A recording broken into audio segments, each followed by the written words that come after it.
wish it wasn't too hard to go through. Really hard. It's really weird because you don't know when you're going to see them or stuff. Not good. It's like a complete mystery to me. Like half of my life is like disappeared. Like I don't know what happened. As stressful as divorce can be for adults, it can be even more overwhelming for children who didn't choose the situation and have no power to alter it. That's why it's so important for divorcing parents to help and support their children. How can parents know the best ways to help? Listen and learn from the very most qualified teachers, the children of divorce. Our experts, the kids themselves, repeatedly tell us that conflict between parents is the very most devastating part of divorce. Indeed, virtually all adult experts in the field of divorce adjustment agree. The hardest part that I remember was going through the fighting. The hardest part of divorce is when they fight. I wish that everything would be back to normal, no more fighting, and our dad coming home instead of getting a divorce. Instead of showing love to each other, they show animosity, and like they really don't like each other. And I don't think they try and hide it as much as they should. Me and my brother, we had this staircase that leads right up to the living room, and we would just sit there and watch them from around the corner when they were yelling at each other. The hardest thing for me was the part when she left my dad. It didn't feel good at all. And I asked her where we were going, and she didn't tell me. My parents just kept fighting, and my brother and my mom's relationship kind of grew apart, so that was tough for me. Sometimes they're talking on the phone and they get into a fight and they just end up so angry and they hang up, and you know, sometimes they take the anger out on the people around them, and it's hard. It's hard on my little sister. Even though children know that they did not cause the divorce, they almost always feel as though they are somehow at fault. Fighting, they're kind of fighting over you and what's gonna happen with you between them. So it's kind of like you made it happen. It feels like it is like the kid's fault because this never happened when you were like first born, or you can see pictures of your parents before you were born and how happy they were together. And then like when the kids are born and stuff, everything just sort of went boom. Children hate being put in the middle of conflict between their parents. Forcing them to take sides makes kids feel manipulated, frustrated, and helpless. It kind of became a battle between, mom bashing on dad and dad bashing on mom, and us kids in the middle of it. And it still goes on to this day, so it was always a lot of pressure. It's hard if you want to balance your time out with your parents and equally and stuff. That's kind of hard to do. Or if you want to spend a little bit more time with one parent than the other, that's pretty tough because you don't want to hurt the other parent's feelings and all of that not so great stuff. I don't want them fighting at each other because I love them both. On their own, children attempt to cope with the stress and conflict of divorce in different ways. For some kids, it's normal to withdraw, ignore, or avoid the situation. I usually went to my room, and then I would just kind of sit in there for a while. I just try to put it back behind in the back burner of my head and just try to push on through my life. I just put them aside, and I'm trying to have a new life instead of that other life. Other kids' temperaments lead them to turn more outward and to seek social support from others. I really don't remember having any counseling or going over to a friend's house and talking about it. Just remember me and my sisters were always together. I can go to different people for different kinds of help. Like I can go to my mom, or I can go to my dad, or even my stepdad or my grandma. It's nice to know that I do have people in my life and that the people support me. Other kids may respond by acting out, but regardless of a child's coping style, a healthy, positive adjustment is very unlikely without active parent involvement. How can parents help, especially when they themselves are embroiled in a difficult divorce? First, by keeping their kids' coping styles in mind. Next, there are 3 major ways in which parents influence their children for better or worse. These are modeling, meaning the example parents set, ongoing parental involvement, and parents' ability to focus on kids' needs. Children are most influenced by the example their parents set. This is called modeling. Whether parents model consciously or unconsciously, their kids are watching and listening.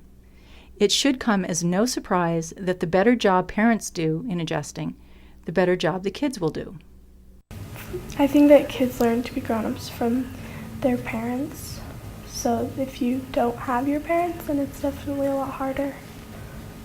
I think when parents fight in front of their kids, it's not being a good role model, because that shows the kids that if they have a problem that with someone else that they don't like, they should fight about it. When parents aren't showing that they are working out too much, the kid often feels hurt and confused about what's going on. When my mom did better, I did better. Kids tell us that when their parents don't stay involved during and after divorce, they feel rejected and abandoned. Those feelings of abandonment may cause severe emotional wounds for the kids. When your family breaks up, it's almost like you've lost that other person that you're not living with anymore. It's like a death. 2 people splitting up and somebody they're leaving. And she hasn't even called us in 30 years, I think. Ongoing involvement helps to reduce anxieties and increase resiliency. Even though you're separated, I think that both parents should try to be a part of your child's life so that they don't feel like you've completely abandoned them. One thing I really wish I could tell my dad is that to have him move closer to us so he doesn't have to drive. When parents are able to tune into kids' needs, the negative effects of divorce can be minimized. I don't think my parents are aware of my needs because I don't think they've ever been put in the same situation, or I've ever observed or had a family member that's been in the same situation. It's easy to start with little things that make a big difference.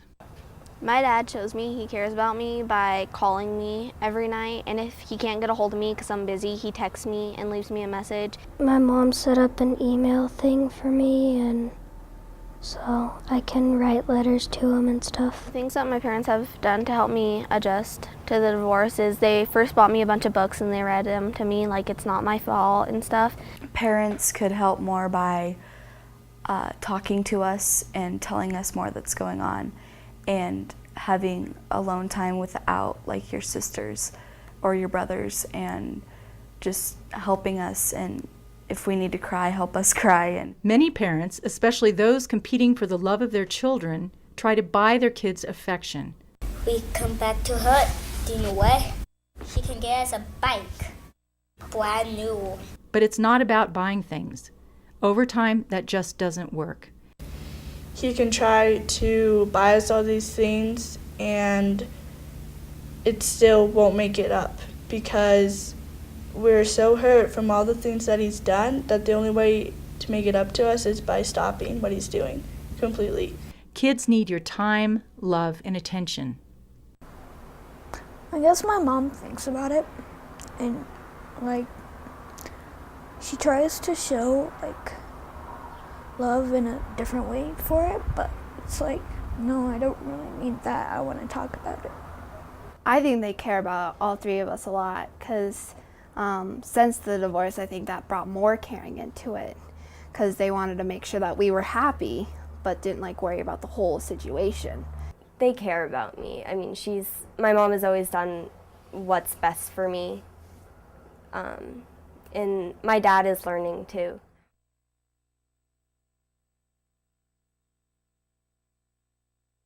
The hardest thing to get used to is that no matter what, your parents will not be together anymore, and you're always gonna have to live at separate houses if you want to see them both. It's really painful in the heart, and like it'll hurt for a little while, and then once you get used to it, you'll get to see your dad a lot more. I would say divorce is not a bad thing. I mean, it's not, you obviously don't want it to happen, but in a lot of ways it makes it better. The whole family is just a lot happier, and I would say just, you'll get through it. I mean, it may be hard at the beginning, but it'll all turn out good in the end. Our kids aren't shy at all about telling us what the rules should be for divorcing parents. I would say a don't for parents is don't fight in front of your kids no matter what, because that really affects them no matter how old they are. But maybe if I could tell them anything, I would tell them to just don't talk bad about the other person. That really makes me mad. In the beginning, they would not talk. Like, they didn't talk for like a month. And they were trying to go through me, and I was like, no, you're not going through me, talk to the other person. Don't talk about things that aren't related to the kids in front of them that are related to the divorce, such as child support money and things like that. Kids don't want to hear that.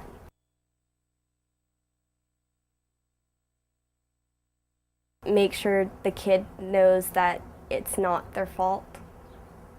It's a big one. To be open with their kids and like explain everything to them. I think that something on the do list would definitely be that you should try to be a part of your kid's life, even though you're separated.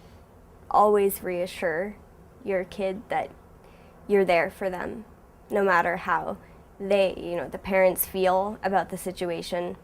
The kids should come first, always. Probably tell them to shut up, sit down, and think about it.